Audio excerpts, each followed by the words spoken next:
In the stark white room, a man sits in serene contemplation, yet his eyes hint at a hidden unease. Spirituality, a word floats, mocking his attempts at inner peace. Success taunts him, reflecting his deepest ambitions and fears. Identity, a question mark hanging heavy in the air, challenges his very being. The words good and bad swirl around him, blurring the lines of his moral compass. Love, the most elusive of all, dances just out of reach, a painful reminder of what he lacks. In the hushed stillness of the recording studio, a microphone awaits, bathed in a solitary spotlight. The soundproofed walls whisper of untold stories as the room holds its breath in anticipation. A voice emerges from the shadows. Words can teach, but they can also trap. The words hang in the air, heavy with unspoken truths. You're not stuck in life.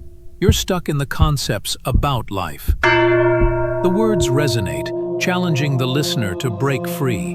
The mind repeats definitions, while the soul waits to be remembered. In the stark white room, Matondo closes his eyes, a profound serenity washing over his face. His hand rests gently over his heart, a silent communion with the depths within. A subtle hum begins to emanate from him, a vibration felt more than heard. The air shimmers with an unseen energy, the room alive with the burgeoning sound. The words orbiting him begin to flicker, their solid forms dissolving into ethereal waves. Like heat rising from asphalt, the letters are mirages, their meanings bending and breaking. A profound silence descends, the screen an all-consuming void. In the abyss of silence, Zulu begins.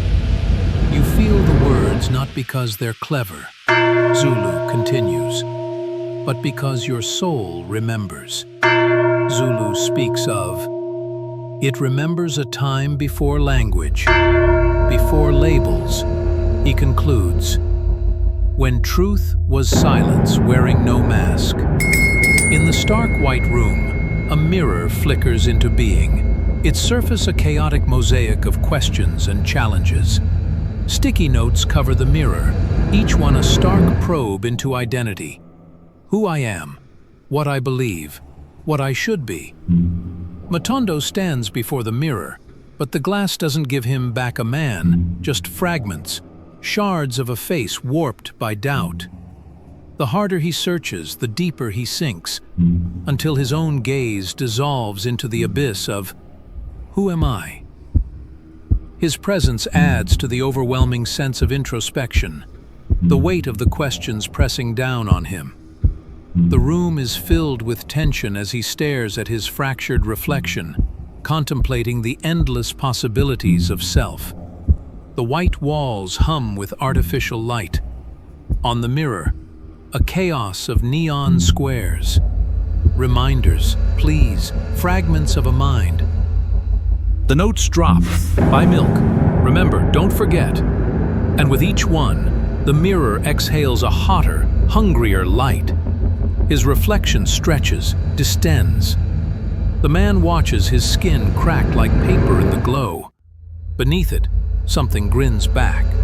The mirror reflects a clearer image of Matondo.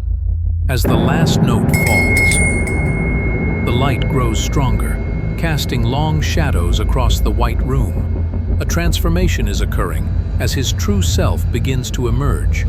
An all-encompassing silence descends, broken only by a voice from beyond. The voice doesn't speak, it unveils. They gave you dictionaries for eyes, taught your tongue to cage reality in syllables. Now the world strains against your vocabulary, and you call the rupture madness. But in naming, you lost the ability to truly see. You traded vision for vocabulary. Now you describe the world instead of feeling it, as if love could be spelled out in letters instead of pulse beats. Concepts are maps, not the terrain. The voice murmurs. They can guide your steps or choke your vision, depending on whether you mistake the signpost for the sky. But they cannot carry you through the door. An endless plain stretches to the horizon, its emptiness a canvas for the solitary door. No keyhole, no hinges, just a door where doors shouldn't be, and the terrible certainty that it wasn't here yesterday. In the void of an empty corridor, the door waits. No handle, no markings, just raw wood and unspoken purpose. It does not invite, it does not refuse, it simply exists. A boundary daring you to question what lies beyond absence. The door appears to be waiting silently. The door stands alone, challenging the vastness. The door appears, an invitation or a warning. Matondo moves forward across the infinite plain, his steps steady with purpose. Matondo walks into it, not as a man lost, but as one who has carved his own compass. Each footfall echoes like a vow. The wind whispers, "Turn back," but his shadow, long and lean, points only ahead. He stops before the weathered door, his hand extended, ready to confront the unknown. With deliberate slowness, he begins to open the door, each creak echoing in the silence. The door swings inward, revealing a glimpse of what lies beyond, shrouded in mystery. The door opens, not to a new world, but to a profound silence, vast and enveloping. No landscape, no light, no whispered promise of elsewhere. Only a silence so complete it hums in the bones. Not emptiness, but presence distilled into absence. The threshold doesn't lead, it unmakes. A comforting embrace in the vast empty plain. He stands alone, a single soul against the backdrop of infinite quiet, lost in the expanse. In the ethereal void, a calm, masculine voice speaks, its tone resonating with profound depth. The voice lingers, heavy with unspoken meaning, as if the very air is charged with its essence. Truth isn't explained, it's stepped into. The voice offers no clarity, only a door. The voice doesn't speak, it clears a path. You keep asking for maps, its size, but truth is a room. Knock, and it vanishes. Enter, and it consumes. The words hang, not as advice, but as a dare. Will you walk where language fails? And to enter, you must leave your concepts at the door. The voice concludes, a challenge echoing into the unknown. An empty doorway stands stark against the endless plain, a silent invitation into the unknown. More portal than door, it floats between worlds like a single note sustained forever. The silence hums with potential, heavy with all the words never spoken, all the steps never taken through its waiting frame.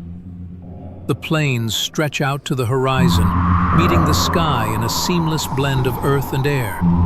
The silence of the doorway whispers of forgotten stories and secrets yet to be revealed. The emptiness is total, the doorway the only mark on an otherwise featureless landscape. The white room is a canvas of emptiness, its stark purity now devoid of all markings. A space once filled with words and labels is now unblemished. The man is gone, his presence dissolved into the room's boundless expanse. One moment he stands there, solid, breathing, real, and the next, the air drinks him whole. No sound, no struggle. Just the walls stretching wider, the emptiness growing teeth. The room doesn't erase him, it digests. Drawn by the irresistible allure of the stillness, Matondo steps forward, crossing the boundary. He moves into the heart of the quietude, where the world fades into an endless expanse. The silence wraps around him, a comforting embrace in the vast, empty plain. He has stepped beyond thought. Only vast, untouched awareness remains. The plain stretches into infinity, its vastness swallowing all sense of direction.